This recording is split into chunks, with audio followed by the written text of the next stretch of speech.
ఆలయ భూములు అన్యాక్రాంతమవుతున్న తప్పుడు పత్రాలతో భూ బకాసురులు కబ్జా చేస్తున్నారు. అడిగేవారు లేరనుకొని ఇష్టారాజ్యంగా వ్యవహరిస్తున్నారు. ప్రభుత్వ అనుమతులు లేకుండా పెద్ద ఎత్తున గోదాములను విస్తరిస్తున్నారు.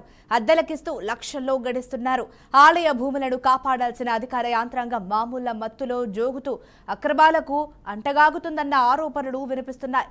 మేడ్చల్ మల్కాజ్గిరి జిల్లా తూంకుంట జీహెచ్ఎంసీ సర్కిల్ పరిధిలోని దేవరాంజలోన్ల దేవాదాయ భూముల్లో అక్రమంగా పెద్ద ఎత్తున గోదాముల నిర్మాణం కొనసాగుతుండడం విమర్శలకు తావనిస్తోంది.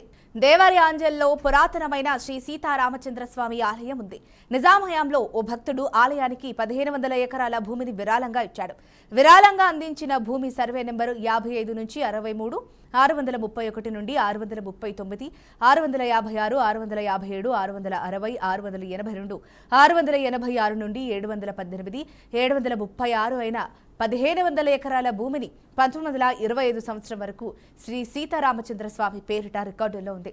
క్రమక్రమంగా సీతారామరెడ్డి, సీతారామరావు, సీతారాములుగా మారిపోయి కబ్జాదారుల పేరిట రికార్డులకు వచ్చాయి. ఇప్పుడు ఆ భూముల్లో గోదాములు, రిసార్టులు, వాణిజ్య సముదాయాలు, నివాసాలు వెలిశాయి. దేవాలయాల భూముల్లో నిర్మాణాలు చేసిన గోదాములు, రిసార్ట్లు, ఫంక్షన్ హాలు, వాణిజ్య సముదాయాలు నిర్మించుకొని వాటికి కోట్లలో అద్దెలు వసూలు చేస్తున్నారు. ఇప్పటికే 270లకు పైగా అక్రమ షెడ్లు, గోదాములను నిర్మించారు. నిర్మించిన వాటిలో కొందరు మాత్రమే తూంకుంట మున్సిపాలిటీకి 6.93 లక్షల ఆస్తి పన్ను చెల్లిస్తున్నారు. మిగతా వారు ఆస్తి పన్నులు చెల్లించకుండా అధికార యాంత్రాంగంతో కుమ్మక్కై నెలల వారీగా మామూలిస్తూ కోట్లాది రూపాయలు దోచుకుంటూ ప్రభుత్వ ఆదాయానికి గండి కొడుతున్నారు. దేవుడి మాన్యంలో అక్రమంగా నిర్మించే వాటిపై దృష్టి పెట్టకుండా తమకొచ్చే ఆదాయంపై అధికారులు దృష్టి పెడుతున్నారని ఆరోపణలు వినిపిస్తున్నాయి. ప్రభుత్వం ఇప్పటికైనా దేవాదాయ భూములను కబ్జా చేసిన వారిపై చర్యలు తీసుకోవాలని, భూములు తిరిగి స్వాధీనం చేసుకోవాలని స్థానికులు కోరుతున్నారు. దేవాలయాల భూములు, అక్రమ నిర్మాణాలను గుర్తించిన త్రిసభ్య కమిటీ నివేదిక చర్యలు తీసుకుంటే దేవాదాయ భూములు తిరిగి ఆలయానికి సొంతమవుతాయని స్థానికులు ఆశాభావం వ్యక్తం చేస్తున్నారు. గత బీఆర్ఎస్ ప్రభుత్వం దేవరాంజల్ శ్రీ సీతారామచంద్రస్వామి భూములపై త్రిసభ్య కమిటీ వేగా ముమ్మాటికి ఈ భూములన్నీ దేవాదాయ శాఖ భూములేనని నివేదికనిచ్చింది.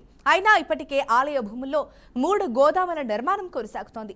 అక్రమ నిర్మాణాలను అడ్డుకోవాల్సిన తూంకుంట జీహెచ్ఎంసీ యాంత్రాంగం మాత్రం చూసి చూడనట్లు వ్యవహరిస్తున్నట్లుగా కనపడుతోంది. ఇప్పటికే దేవాదాయ భూముల్లో కొన్ని ఎకరాలు కబ్జా కాగా మిగతాది కబ్జా కాకుండా చూడాలని స్థానికులు డిమాండ్ చేస్తున్నారు. దీనికి సంబంధించిన మరింత సమాచారాన్ని మా బీఆర్కే ప్రతినిధి సుప్రియ అందిస్తారు. సుప్రియ, చెప్పండి, దేవరాంజల్ శ్రీ సీతారామచంద్రస్వామి భూములకు సంబంధించి కబ్జా జరిగినట్లుగా తెలుస్తోంది. మరి దీనికి సంబంధించిన అప్డేట్ తెలియజేయండి.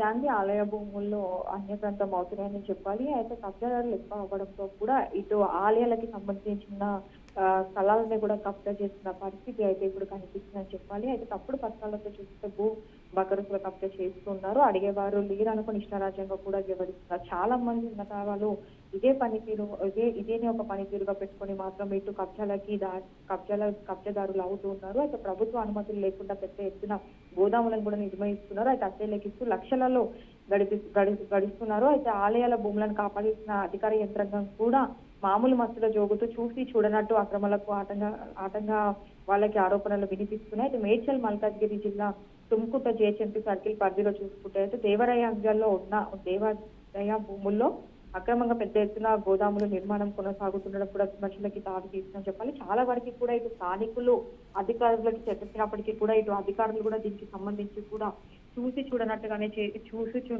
చేస్తున్నట్టు కూడా తెలుస్తూ ఉంది. అయితే ఎన్నిసార్లు ఇటు అధికారుల దృష్టికి తీసుకెళ్ళినప్పటికీ కూడా ఇదే పరిస్థితి కనిపిస్తుందనే చెప్పాలి. అయితే కనీసము ఒకవైపు చూసుకుంటే చెరువులన్నీ ఎట్లయితే చేస్తున్నారో దేవాలయాలకి సంబంధించిన దాన్ని కూడా ఇదే పరిస్థితిని తీసుకొని వస్తున్నారని చెప్పాలి. అయితే దేవరాంజల్లో చూస్తే కూడా పురాతనమైన శ్రీ సీతారామచంద్ర స్వామి ఆలయం ఉంది. అయితే నిజాం హయాంలో భక్తుడు ఆలయానికి సంబంధించి 1500 ఎకరాల భూమిని విరాళంగా ఇచ్చారు. అయితే విరాళంగా అందించిన భూమి సర్వే నెంబర్ 55 నుంచి 63, 631 నుంచి 39, 656, 57, 660 నుంచి 682, 686 నుంచి 718, 736 అయిన 1500 ఎకరాల భూమిని 1900 వరకు సీతారామచంద్ర స్వామి పేరిట రికార్డులో ఉంది. అయితే క్రమక్రమంగా చూస్తే సీతారామరెడ్డి, సీతారామరావు, రాములుగా మారిపోయి కబ్జాదారుల పేరిట రికార్డు వచ్చి ఒకప్పుడు ఇది దేవుడి పేరు పైన ఉండే, కానీ తర్వాత రైతుల పేరు పైకి వచ్చింది. అది దేవుడి పేరు పైన ఉన్న భూమి రైతుల పేరు పైకి ఎట్లా వచ్చిందని కూడా ఇది చాలా వరకు వినిపిస్తున్నప్పటికీ కూడా అధికారులు కూడా దీన్ని చూసి చూడనట్టు వ్యవహరిస్తున్నారు. అయితే ఇప్పుడు ఈ భూముల్లో గోదాములు, రిసార్ట్లు, వాణిజ్య సముదాయాలు, నివాసాలు కూడా కట్టడం జరిగింది. దేవాలయ భూముల్లో చూసుకుంటే నిర్మాణం చేసిన గోదాములు, రెస్టారెంట్, ఫంక్షన్ హాల్స్, వాణిజ్య సముదాయాలు నిర్మించుకోవడానికి కూడా కోట్లలో అద్దెలు వసూలు చేస్తున్నారు. అయితే ఇలాంటి ప్రాంతాలలో కూడా ముఖ్యంగా చూస్తే కూడా దీనికి సంబంధించి కూడా ఇటు సెక్యూరిటీని కూడా పెట్టుకుంటూ ఉంటారు. అయితే ఇది ఏదైతే దీన్ని నిర్మిస్తారో ఆ తర్వాత చిన్న రేకులు అవ్వచ్చు, లేదంటే షెడ్లాకి వేసి ఇటు వాచ్మెన్లను పెట్టుకోవడం లాంటి పరిస్థితులు కూడా చాలా వరకు కనిపిస్తున్నాయి. ఇప్పటికే 270లకు పైగా అక్రమ షెడ్లు, గోదాములు నిర్మించారు. అయితే నిర్మించిన వాటిలో కూడా కొందరు మాత్రమే తుమ్కుంట మున్సిపాలిటీకి 6.93 లక్షల ఆస్తి పన్నులు చెల్లిస్తున్నారు. మిగతా వారు ఆస్తి పన్నులు చెల్లించకుండా ఇటు అధికార యంత్రాంగంతో కమ్మక్క అయిపోయి అయితే నెలల వారీగా వాళ్ళకి కమిషన్లకు ఇస్తుంటూ కూడా కోట్లాది రూపాయలని దోసుకున్నట్టు కూడా ప్రభుత్వ ఆదాయానికి కూడా గండి కడుతుందని చెప్పాలి. అయితే ఇప్పటికి దీనిపైన కూడా ఇటు కమిషనర్ అవ్వచ్చు, లేదంటే ఇటు జిహెచ్ఎంసీ అధికారులకి పలుమార్లు చెప్పినప్పటికీ కూడా స్థానికులు దేవుడిది ఈ స్థలం అని చెప్పినప్పటికీ కూడా వాళ్ళు పట్టించుకున్న పరిస్థితి కూడా కనిపించదని చెప్పాలి. అయితే ఇదే ఇక్కడ జోనల్ కార్యాలయంలో చూసుకున్నప్పటికీ కూడా కమిషనర్లు అవ్వచ్చు వాళ్ళు వస్తున్నారు, మారిపోతూ వెళ్ళిపోతున్నారు. గత కొన్ని సంవత్సరాల నుంచి ఇదే పరిస్థితి కనిపిస్తుంది, కానీ దీనిపైన మాత్రం కనీసం ఎవరైనా పట్టించుకున్న పరిస్థితి అయితే కనిపించడం లేదని చెప్పాలి. అయితే దేవుడి మన్యంలో అక్రమంగా నిర్మించే వాటిపై కూడా దృష్టి పెట్టకుండా తాము వచ్చే ఆదాయంపై అధికారులు దృష్టి పెడుతున్నారని కూడా ఆరోపణలు వినిపిస్తున్నాయి. అయితే ప్రభుత్వము ఇప్పటికైనా దేవాదాయ భూములను కబ్జా చేసినపై చర్యలు తీసుకోవాలని, భూములను తిరిగి స్వాధీనం చేసుకోవాలని కూడా ఇటు స్థానికులు అయితే కోరుకుంటున్నారు. అయితే దేవాలయ భూముల అక్రమ నిర్మాణం గుర్తించిన త్రిసభ్య కమిటీ నివేదిక చర్యలు తీసుకుంటే దేవాదాయ భూములు తిరిగి ఆలయానికి సొంతం అవుతాయని కూడా ఇటు స్థానికులు అయితే ఆశాభావం వ్యక్తం చేస్తున్నారు. అయితే ఇది ఏదైతే ఇక్కడ సీతారాముల ఆలయం ఉందో అది మాత్రము ఇటు రైతుల పేరుపైకి మారిపోయింది. మాత్రం ఇటు ఆలయము మళ్ళీ తిరిగి సీతారామచంద్ర ఆలయము దేవుడి పేరు పైన రావాలి అని చెప్పి కూడా ఇటు స్థానికులు అయితే కోరుకుంటూ ఉన్నారు. Right, thank you Supriya for the update.